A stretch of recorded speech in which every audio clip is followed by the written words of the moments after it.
Hey everyone, how's it going? Today I want to talk about the idea of a backwards plane. Now, this isn't exactly an official concept. Militaries don't put out specifications asking companies to design them some backwards planes because that doesn't really mean anything. But generally speaking, a backwards plane, to lay people and the like, is a plane that has some element of it flipped or mirrored. Probably the best example of this, back in the World War II era when propeller-powered combat aircraft ruled the skies, is when a plane had a pusher prop, rather than a traditional tractor-style prop. Effectively, at a glance, the propeller is on the opposite side of where it should be, and it makes the plane look backwards in some sense. Even though these backwards pusher-prop planes were incredibly uncommon in World War II, this wasn't because it was a bad idea.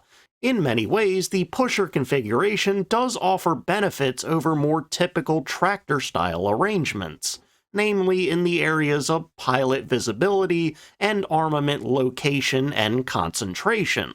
For a single-engine aircraft, going with this pusher configuration gives the pilot nearly unobstructed vision in front of him, and with no engine in the nose, it also allows the designers to fully concentrate the armament completely in the nose. But for the era, just practically speaking, the tractor-style configuration just made a lot more sense. Having a pusher prop necessitated having tricycle landing gear, which was very uncommon at the time. Having the engine in the rear would shift the overall weight balance of the plane. Sufficiently cooling an engine that was at the back of the plane would be more difficult, especially if they used a radial engine. And if the pilot needed to bail out, they would be in combat after all. Having the propeller in the rear put the pilot at incredible risk of running right into it.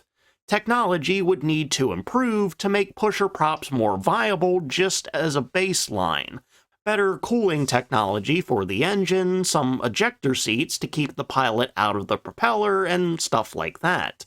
And really, even then, the pusher prop didn't really offer a boost in speed and maneuverability, so realistically there wasn't a major impetus to abandon the tractor-style propeller.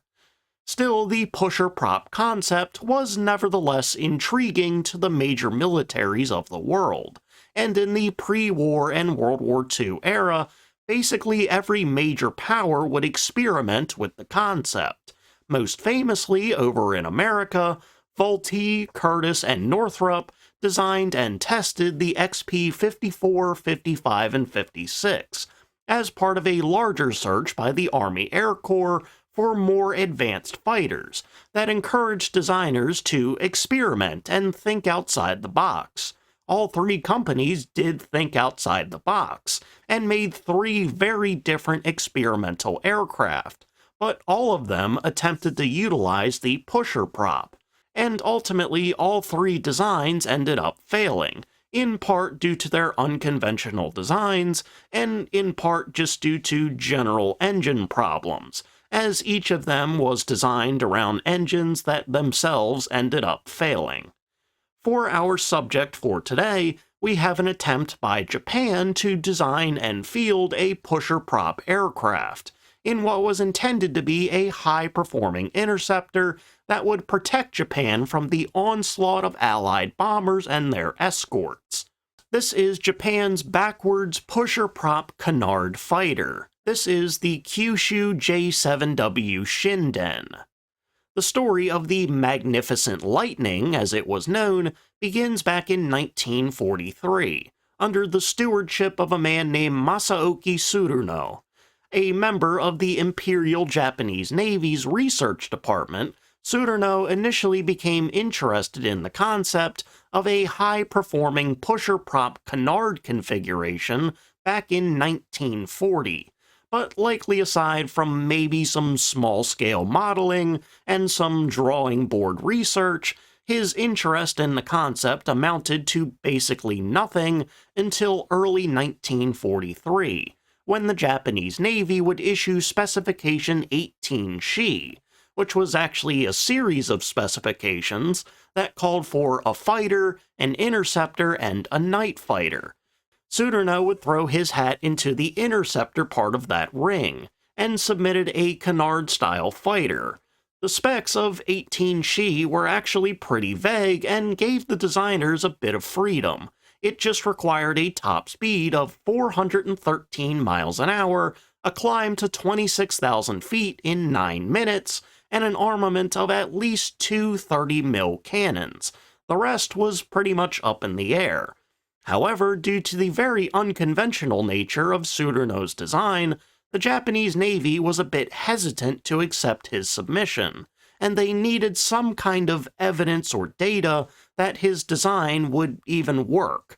So Tsuruno would commission Kugisho, or the First Naval Air Technical Arsenal, to construct and test a series of 3 wooden gliders, named the MXY-6 based on his design, to see if the canard configuration would actually work. And by mid to late 1943, these gliders began testing. Measuring in at 9.63 meters long, 11.12 meters wide, and 4.2 meters tall, Tsuruno's overall design was somewhat similar to the Curtiss XP-55 Ascender, if more rudimentary looking. Up in the nose, in addition to a glass bubble in the nose that I couldn't really find an explanation for since the crew was just one guy, there were the canard surfaces and the elevators. The pilot would sit under the bubble-style canopy around the center of the fuselage, and towards the back of the fuselage would be slightly rear-swept wings. In the middle of each wing, just inside the ailerons, were the de facto vertical tail surfaces and rudders. The XP-55 also had these, but they were much smaller, and were more towards the wingtips. At the very end of the fuselage, at least in the first 2 gliders, there would be absolutely nothing, maybe some weight ballast. But in the 3rd prototype, to test how the design controlled under power, a tiny little 22 horsepower engine was installed. Obviously, this wouldn't be enough to move the 1,400-pound glider any faster than a snail's pace, but to test how it controlled under power, that was enough. These glider trials would show Tsuruno and the Japanese Navy that the canard concept did have merit, and the MXY-6 controlled pretty well. This meant that the Japanese Navy would accept Tsuruno's design, later designated the J7W, and the company Kyushu was tasked with its construction. While this seems like an odd choice for a company for such a unique project, considering that by and large, Kyushu was responsible for simple trainer aircraft and basically nothing else, Kyushu also didn't have that much else going on, so they would be able to devote far more time, attention, and resources to the project. And if Kyushu failed, then there wouldn't really be much harm. It's not like they were making planes vital to the war effort and had to divert resources for the J7W. Measuring in at, well, basically the same dimensions as the test glider, the official design looked a little bit different, a bit more robust and intimidating. Up in the nose, the glass nose was gone, and in was an armament consisting of 4 cannons, all 30mm with 60 rounds per gun. These cannons would fire at a rate of 450 to 500 rounds per minute, so the J7W could expend all of its ammunition in just a couple seconds. But as a trade-off on that, even the slightest burst of fire would be enough to take out most enemy fighters and aircraft smaller than heavy bombers. And if they were firing upon a particularly heavily armored enemy, an incredible amount of firepower could be dished out in just a few seconds. Additionally, in an effort to not waste the very valuable and limited cannon ammo, plans were made to also outfit the J7W with 1 or 2 7.92mm machine guns. These machine guns would not serve a direct combat purpose, being too small in caliber to do any substantial damage at this point in the war. but they would help the pilot line up his shot for the cannons. He would first fire the machine guns to see if he connected, and if he did, then he would fire the cannons and do the actual damage.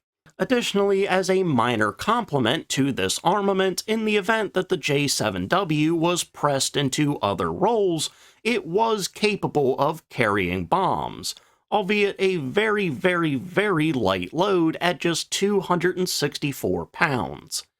Moving back to the cockpit, the high-vision bubble-style canopy was gone, and in its place was a vision-reducing but more streamlined and sleek-looking canopy that blended in with the rear fuselage. Located just behind the cockpit would be the plane's engine, and even though the engine was buried in the fuselage and didn't have very much in the way of airflow, it was an air-cooled radial engine rather than a liquid-cooled one. This was largely because Japan didn't have very much in the way of inline liquid-cooled engines, and they would have even fewer that had high horsepower. The engine they went with, though, was one of the strongest made by Japan during the war, in the Mitsubishi Ha-43 with a supercharger and nearly 2,200 horsepower. To cool it on either side of the cockpit, there was a slit of an opening that kind of looked like pockets, and on top of these pockets would be smaller openings that fed air directly to the supercharger. The larger air intakes were also equipped with small flaps that, at the pilot's discretion, could reduce airflow to the engine and reduce cooling.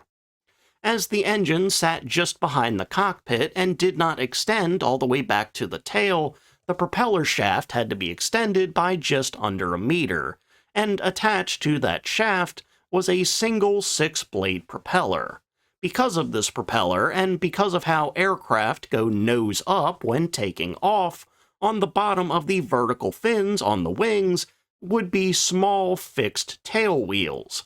However, on the very initial iteration of the J7W, it actually didn't have these additional wheels, and we'll talk about what happened in a bit.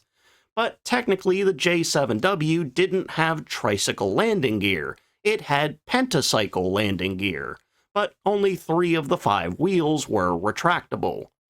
Substantive design work and construction of the first 2 prototypes would not begin until June 1944. By September 1944, a wind tunnel tester model had been completed, tested, and accepted, and despite Kyushu being a very inexperienced entity, the first J7W prototype was finished less than a year after the wind tunnel tests, and hopefully flight testing would be able to commence sometime in mid-1945, around June or July. But well before the first flight of the J7W, though, back in 1944, it had already, amazingly, been accepted for production, and plans began to be formulated for 150 of them to be produced per month across 2 factories. This very early acceptance of the Shinden was not because the Japanese military just trusted Kyushu that much to make an incredible aircraft, but rather because Japan was growing increasingly desperate for high-performing planes, and specifically one that could defend Japan from Allied bombers. The other 2 planes that were part of the 18-chi competition for an interceptor in the Nakajima J5N and Kawanishi J6K suffered from delays and poor performance or were just outright cancelled.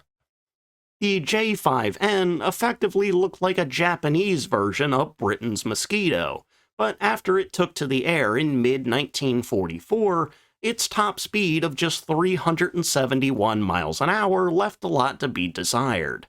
Meanwhile, the J6K was just outright cancelled in mid-1944 before a prototype could even be completed.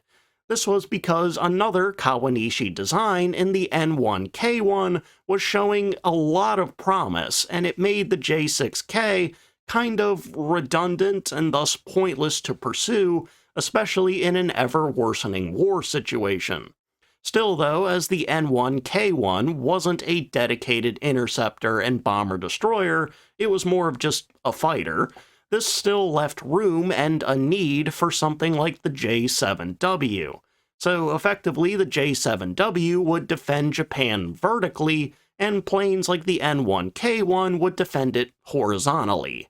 And yet, despite the already in-motion production plans for the J7W, it never ended up serving in combat, and a grand total of just 2 of them were ever made, those being the 2 prototypes.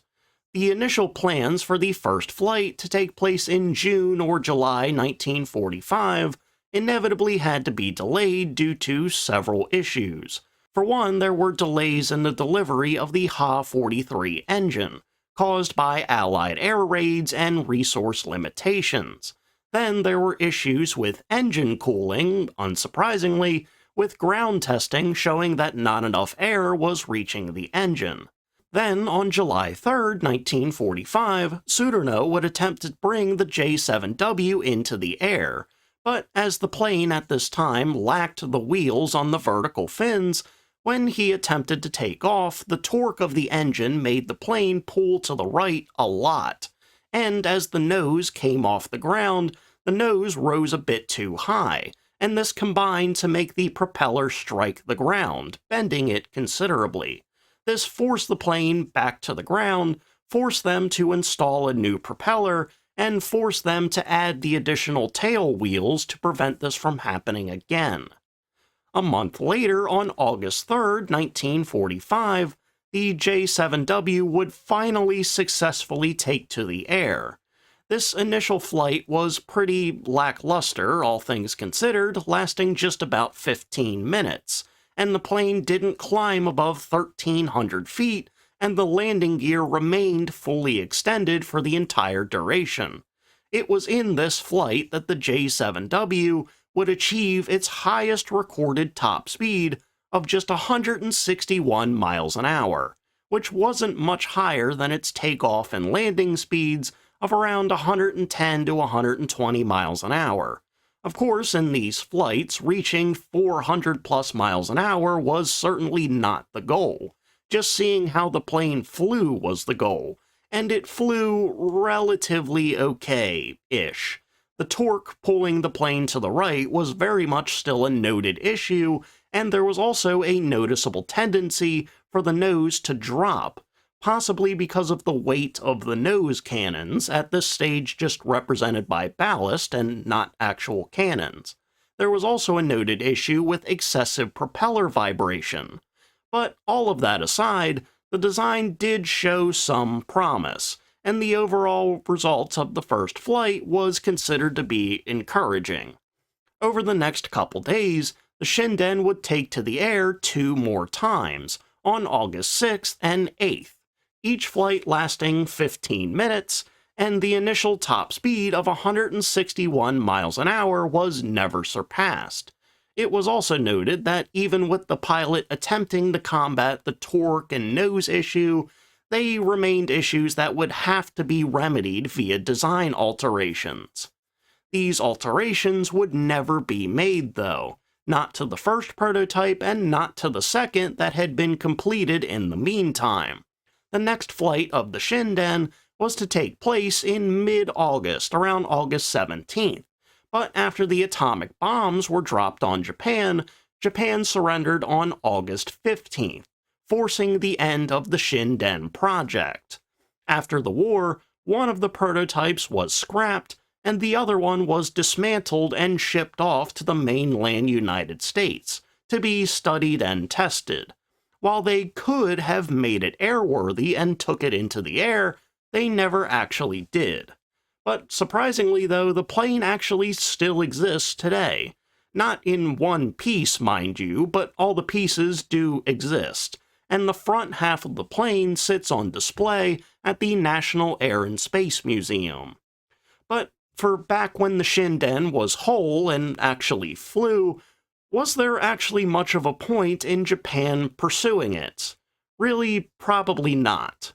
While the concentration of 4 30mm cannons certainly would have been powerful, Arguably, it would have been one of the strongest armaments in the entire war. The whole canard setup and pusher prop and burying a radial engine just wasn't worth it. Realistically, the armament was the only reason to pursue this design, and much more realistically, it could have been achieved with a more conventional twin-engine design, like the Mosquito or something. But Japan was desperate, and just like their allies in Germany, desperate times call for desperate measures, and all manner of wacky and weird designs ended up being pursued. But even when you're desperate, and you need something that can flip the war in your favor, maybe flipping the entire design of the plane around isn't the best idea. Alright, and with that, we're going to go ahead and end for today. So thank you all for watching. Remember to like, comment, and subscribe. I've still been playing Demon's Souls, and what's really interesting to me is that basically every boss is built around some kind of gimmick. Like, here's the insta-kill puzzle boss. Here's the boss on a narrow bridge that you keep falling off of. Here's a blind boss that only reacts to noise you make. It kinda makes the actual combat element of the game a bit less important, since you really just have to figure out what the trick of each boss is. But I guess the game is like a proto-Dark Souls, and it definitely shows that proto-stage. But anyway, I hope you enjoyed the video, and I hope you learned something. So, see ya.